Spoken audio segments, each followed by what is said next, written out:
Backlash for actor Kevin Spacey this afternoon after revealing that he's gay during an apology to actor Anthony Rapp on social media last night. Now, Rapp says Spacey made unwanted sexual advances toward him when Rapp was 14.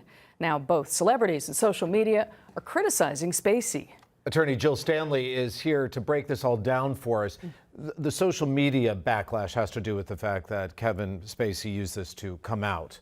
Yes. Rather than addressing that conduct. PR nightmare, terrible choice. Yeah. Terrible missteps. Terrible. But bottom line is how much hot water is Kevin Spacey in? He's in the hottest water you can imagine. If Weinstein's boiling, I think he's like right below him right now, quite frankly. I think to say these two things in the same exact social media tweet or release, it was so insensitive and so wrong given the climate we're in. Let's honor this victim. This man comes out with something that happened 30 years ago. It is not easy to come out. We all kind of think now it's no big deal. Every day there's a new story. We got 200 against this one. We got Mark Halperin. We got James Toback. We got Weinstein. It's just fast and furious, but it doesn't make it any easier on the victim. And so for Kevin Spacey to mix these two messages together, why? Yeah.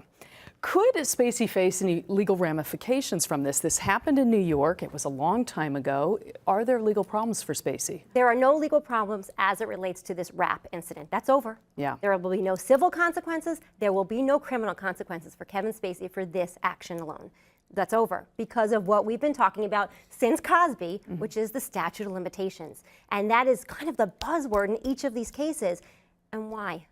Why are we always talking about it? And Jill, let's be clear, the statute of limitations is different in the state of New York than it is in the state of California. Different in every state. Right. And why do we talk about it so much when it relates to sex crimes or sex acts or child abuse?